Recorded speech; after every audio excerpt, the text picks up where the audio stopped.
Hello, friends. This is Dave Hurwitz, executive editor at ClassicsToday.com, here with the greatest recordings ever. Now, in this series, I have been including quite a few examples of film music, and I really think that's important because I firmly believe that film music stands with the greatest orchestral music of the 20th century, written by some of the greatest composers.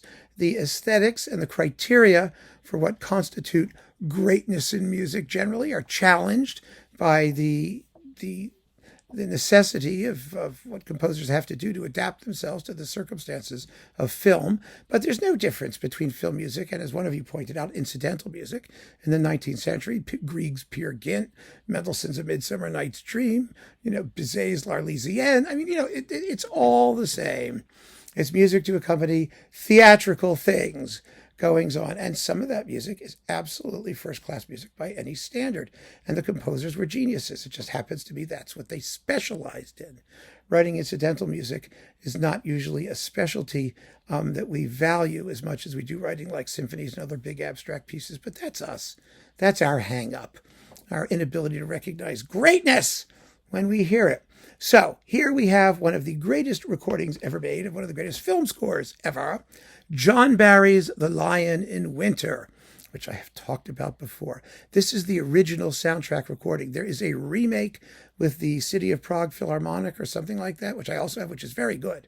It's absolutely excellent and well worth hearing for the differences in sonics, the way that the balances and things change. Just like a great piece of music, you can emphasize different aspects of color and line and tempo and rhythm, and all those things apply to this. Anyway, boy, is this a great... First of all, it's an unbelievable movie.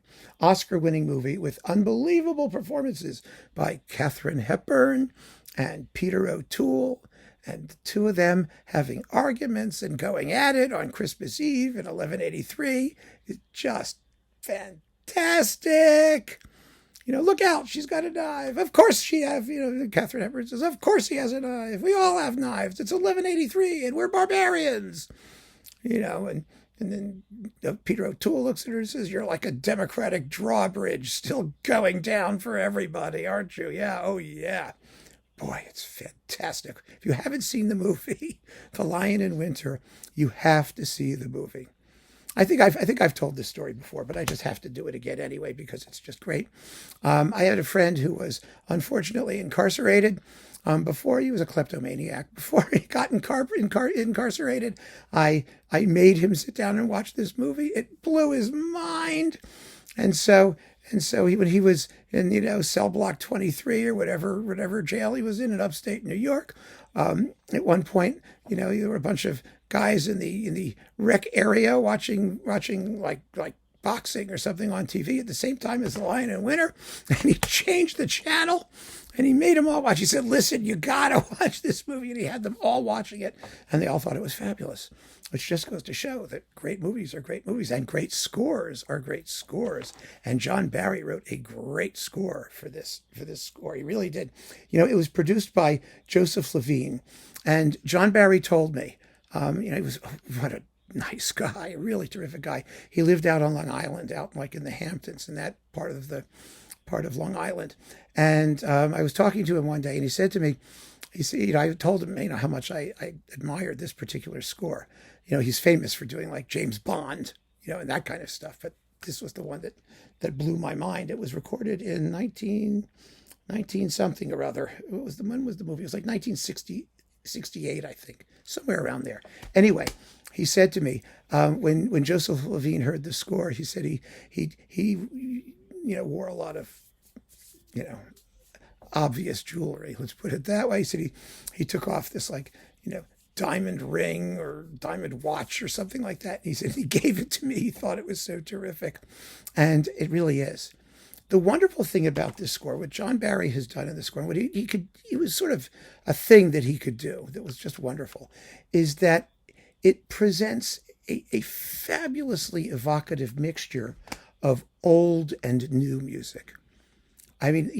Throughout this piece, there's a kind of modernized, upgraded version of Latin Gregorian chant, but it's set in a modern context with, electronic instruments. There's like some electric bass and stuff in there, and of course modern brass playing and almost jazzy or bluesy harmonies and things. Really, really extraordinary. But you've got a chorus, and they're singing fragments of Latin texts. There are also some original, for example, French Christmas carols, and there's what they call diegetic music, which is music that takes place within the context of the show.